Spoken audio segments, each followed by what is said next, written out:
Welcome to Unapologetically Sensitive, where you can learn, relate, laugh, and maybe even live a bolder, brighter life. I'm your host, Patricia Young. This is a weekly podcast where we explore the strengths we have because of our sensitivity and some of the challenges it poses as well. The information in this podcast is not a substitute for help from a licensed mental health professional. Hey there. To the creatives, healers, sensitives, and deep thinkers, how are you? It is February 20th, 2024. If you're listening to this live, if you're listening to it some other time, how are you? How's the year going? Here in California, we've had lots and lots of rain. We had a tornado warning yesterday. We're fine where we're at. So how are you doing where you're at? This may be a short recording. I've attempted to record a couple of times. I've been sick. Jen is sick.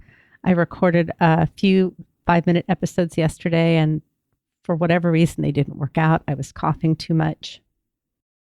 I'm having a lot of judgment about my ability to show up. And so I'm either going to do one of two things. I'm just going to bring you up to date about what's going on. And I do want to talk to you about, and if it's not this episode, it will be another episode about, I think there should really be a warning label that comes with identifying as autistic, whether you're self-identified, self-diagnosed, or it's a formal diagnosis, because there's just a lot that goes on with it. And I suspect that's part of what's going on. I also want to give you a heads up. I'm normally about 6 weeks ahead of time in episodes so that if I get sick or there's anything that goes on, I've got a bank of episodes. I don't have that anymore. There is a little chance that there may be a week where there's not an episode. I am recording today on the 7th of February. My editor needs this by the 9th so that it will come out, so that you don't skip an episode. And I just don't know with where I'm at, where my health is at. I'm fine, but I've been sick for over 2 weeks. It's not COVID. It's not RSV. It's not the flu. It's not mono. It's not strep. But I have this cough that's lasting for forever, and I'm just not bouncing back. And I'm feeling discouraged about that. I think a lot of the episodes that Jen and I record and talk about is how do we show up when we're not doing great? And I feel like I'm having an ongoing experience of that right now. I think, too, that we've talked about just showing up and being authentic, even when things are not going well. And I talked a few episodes about not feeling like I was being present in my life. And I feel like I'm back there again because I've been sick. I haven't paddled, and I can't even tell you how long. I went back to Aquafit for 1 or 2 classes, and then I got sick again. The dizziness came back. I fought for probably 6 weeks to get vestibular therapy. If this is your first time listener, I was diagnosed with vestibular neuritis back in December, and it took me probably between 16 and 20 phone calls to get the ENT's office to communicate with where I wanted to get physical therapy. In the end, they didn't even do what they needed to do. I ended up writing a letter to the ENT and sent it snail mail confidential because I didn't think that he had an idea of how challenging it was to deal with his office staff and how they would say that they did things. And then when I would talk to vestibular therapy, they hadn't received things. They'd sent something back asking for more information. They didn't send it. The good news about having pathological demand avoidance, PDA, or pervasive drive for autonomy, is that when I want something and I don't get it, I can get incredibly tenacious. And unfortunately, I had to start keeping a log of when I called, who I spoke with. The ENT called me, was very apologetic, had no idea that anything was going on.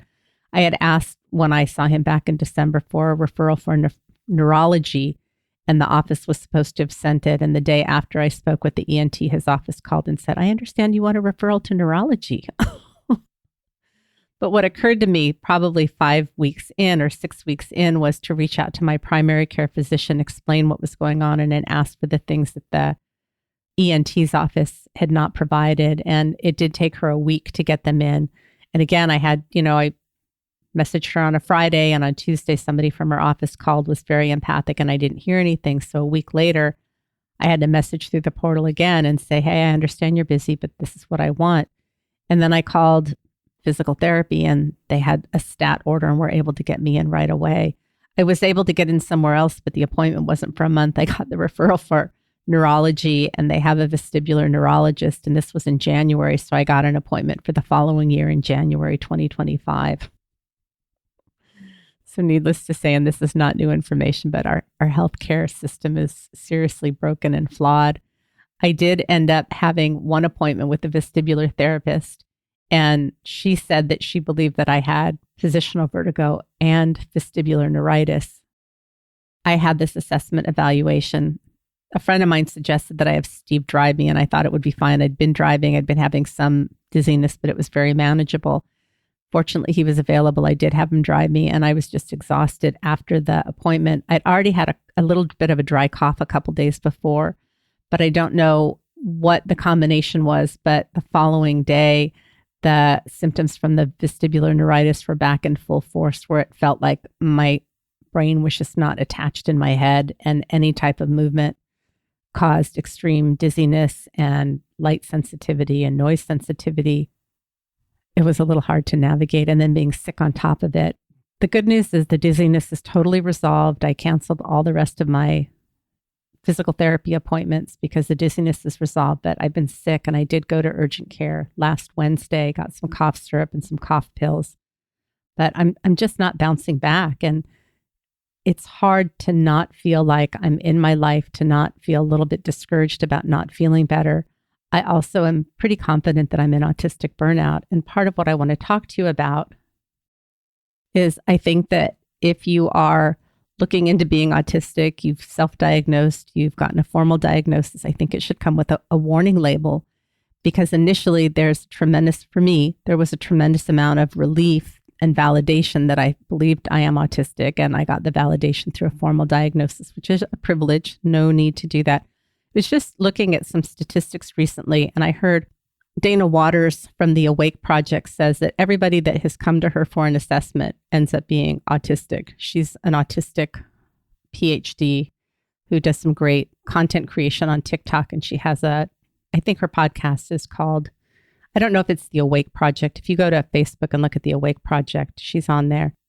But I've also heard a statistic that 90 or 95% of people going for an autism assessment get the diagnosis. We usually come with, a list of symptoms, traits, things that symptoms isn't correct because it's not, there's nothing wrong with us, but we come very prepared. We do our research.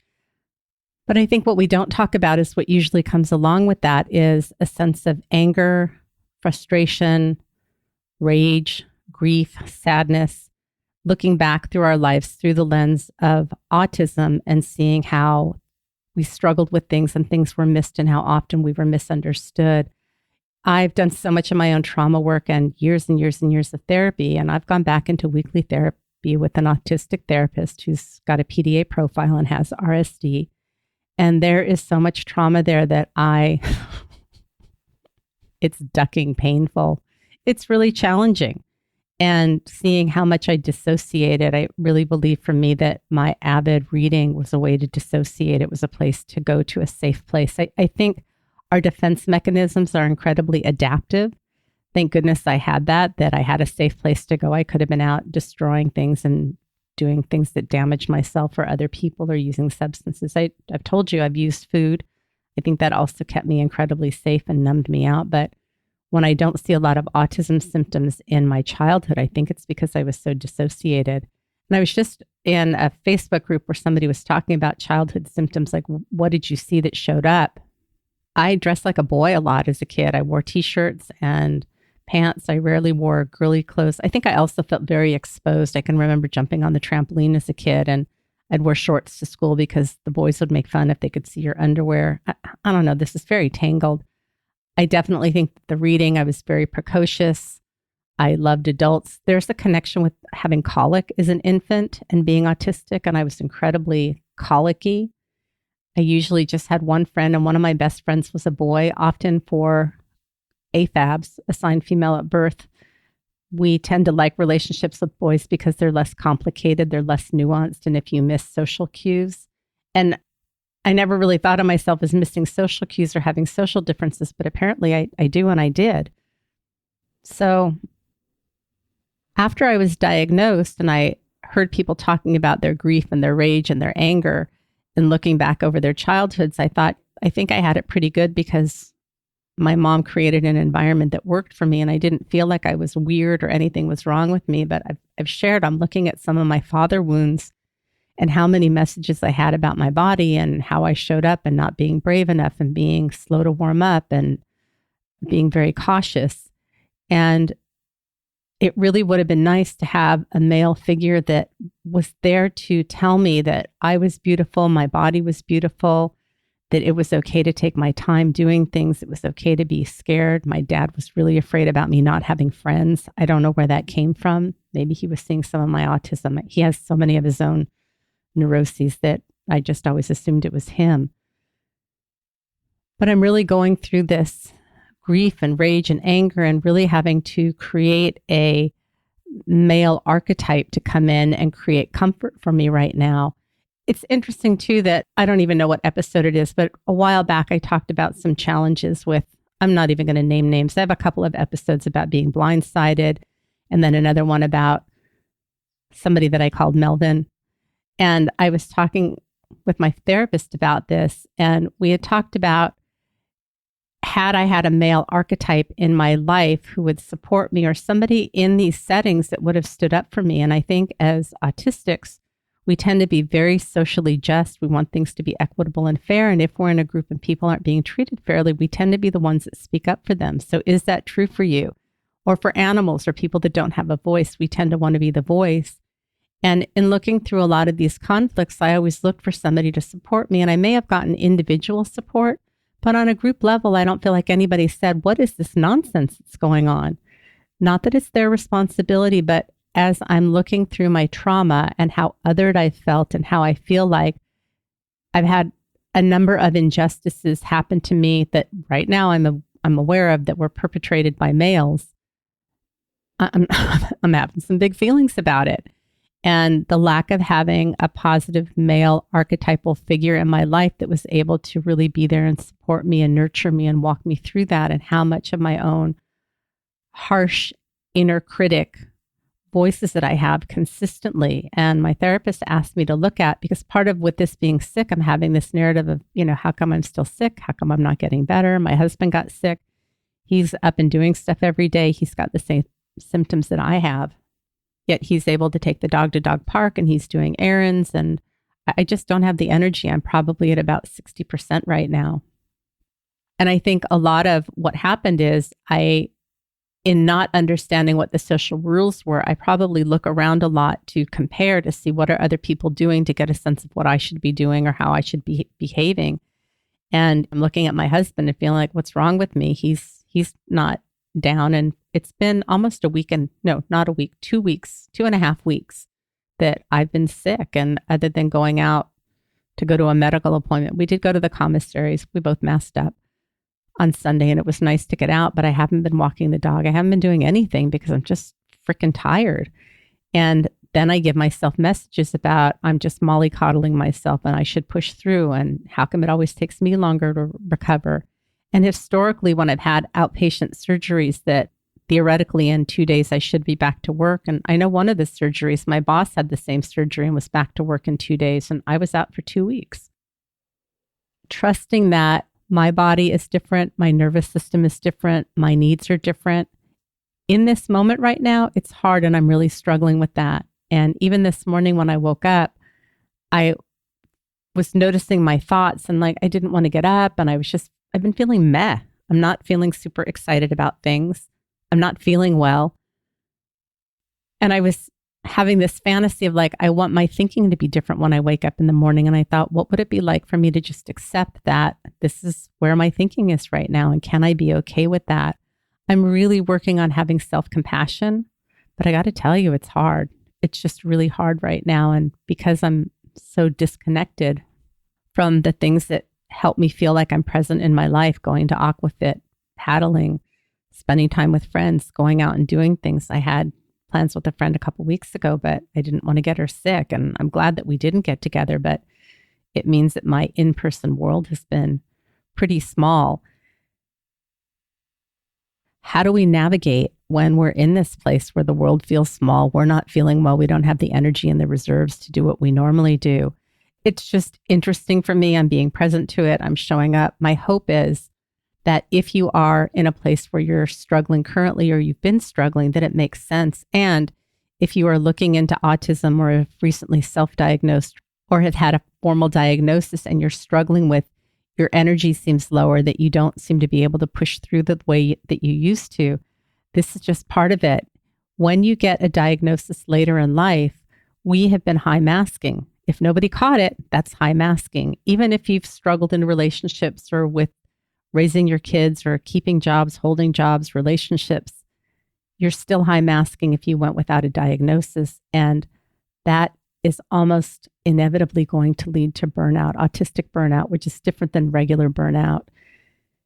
And you can also experience some skill regression with that even basic things like personal hygiene or paying bills or cooking meals or doing laundry or basic things that you do can become very, very difficult. And historically, I think the paradigm has been that we don't know that we're neurodivergent, and we looked at autistics, non-autistic people, and we kept thinking that was the standard.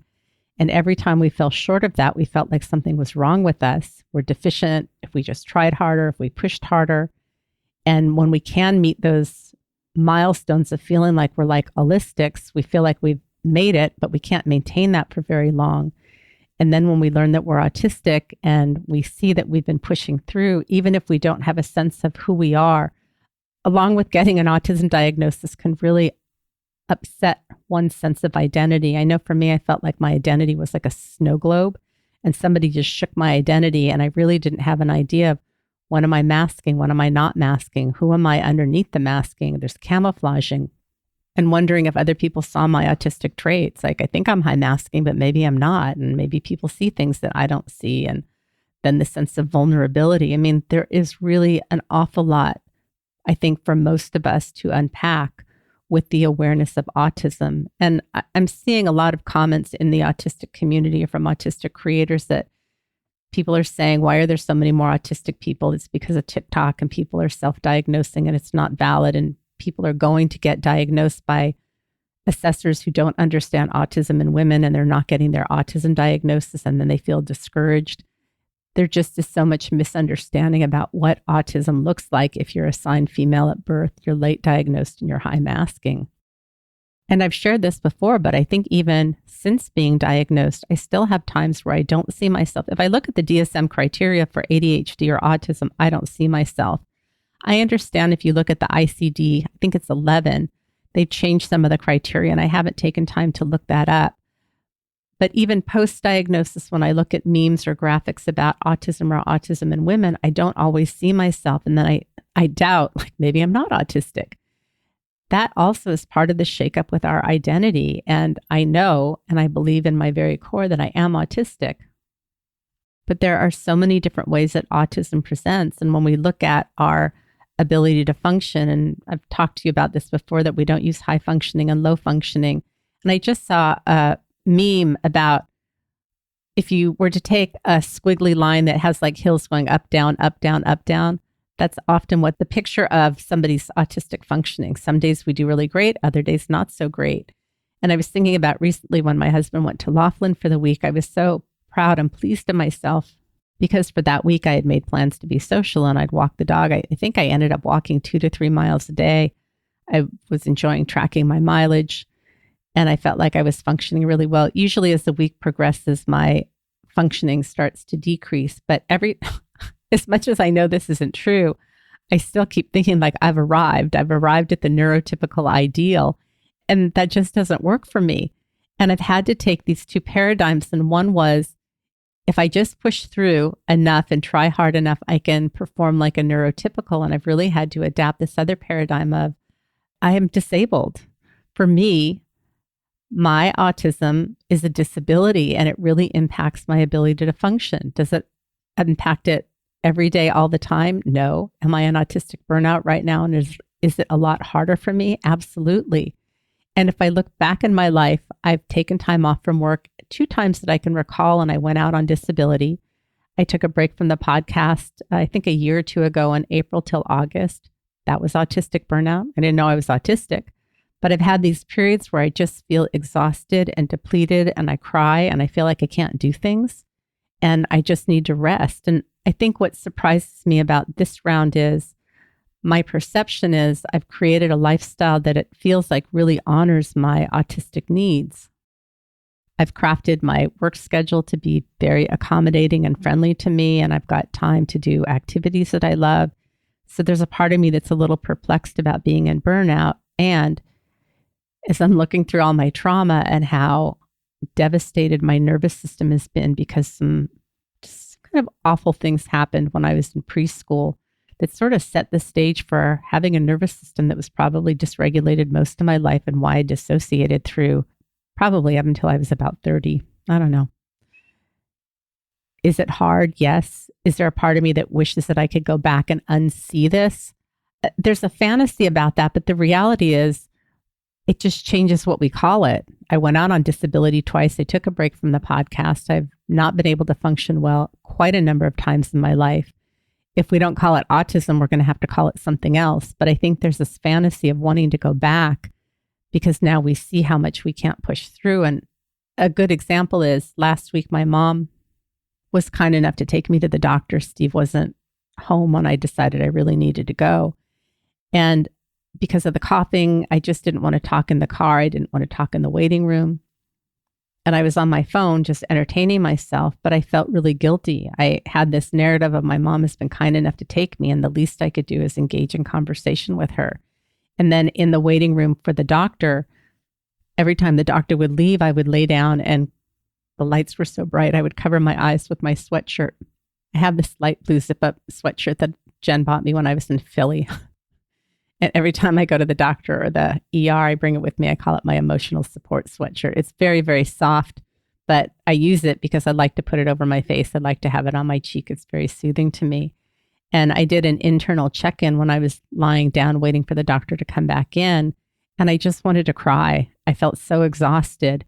And I was praised so much as a child for how stoic I was and how well I did in medical appointments. And the tech came in to do some blood work and swab my throat, and I coughed while she was swabbing it, and I felt terrible for coughing in her face. She had a mask on. But looking at how conditioned I am, that I felt bad for coughing in her face, and she's sticking a swab down my throat and it's making me gag, and what do you think the response is? But I felt bad. That's social conditioning.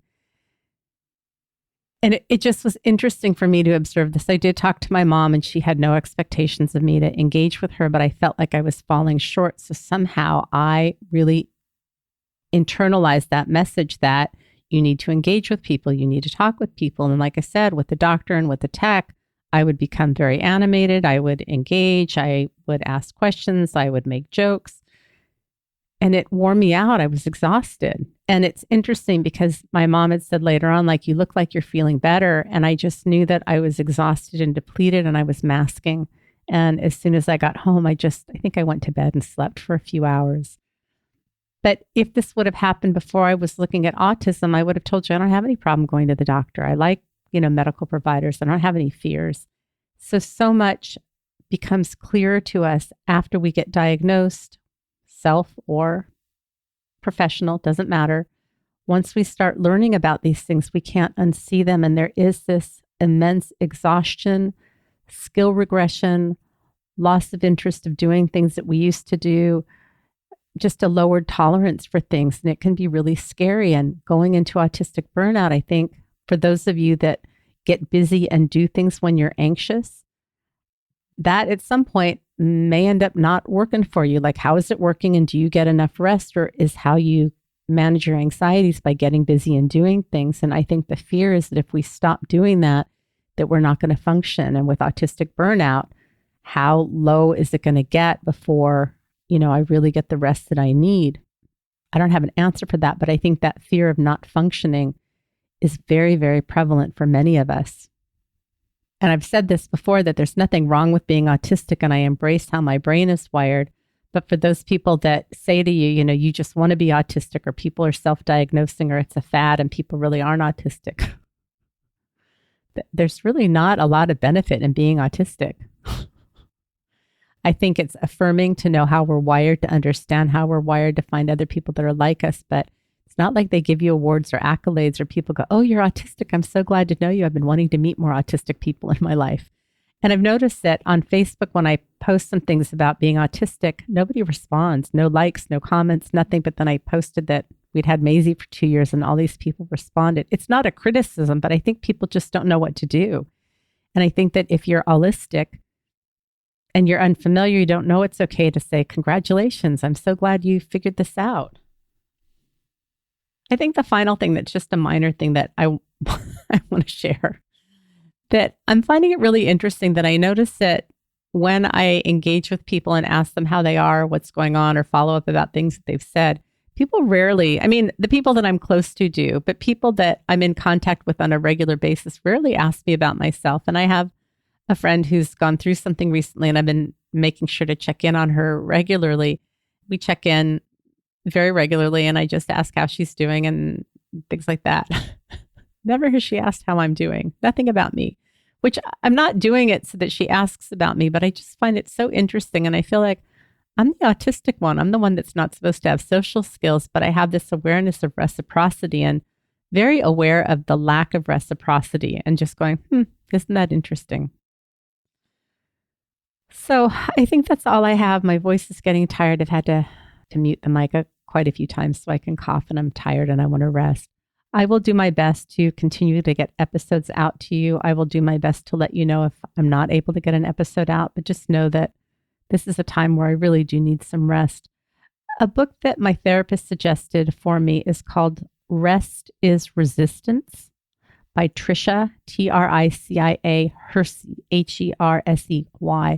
And it's not about autism. It's not about autistic burnout. It's really about looking at white supremacy and the patriarchy and how systemically capitalism does not want us to rest and does not favor rest and does not promote rest. I'm really enjoying it. I got it on Kindle and found that it was a little difficult for me to read. I've been having a hard time reading, so I did get it on Audible. I was telling my therapist I listen to it when I go to sleep at night, but I fall asleep, so it's going to take me forever to read it, kind of feeling a little judgmental about myself. And she said, isn't that beautiful that that this book about rest is allowing you to rest? So again, just that harsh self-criticism has really been up and high for me right now. All I can do is have as much self-compassion as I can. I think that's all I have. If you are interested in working with me, I am going to continue to see clients. I am capping off my caseload. I have a little space for some people, but I did ask people who had reached out for consults to wait a couple weeks until I could recover, because I really do want to care for myself and be available to clients. So if you are a client and you hear this and you have any concerns, you are more than welcome to ask me and talk about it. I know being on a podcast and having your coach talk about their health on a podcast is very unusual, but I'm more than happy to check in with you about how I'm doing if you have any concerns. Not that I need to explain how I'm doing, but know that you can come and talk to me about that. I hope you're doing well.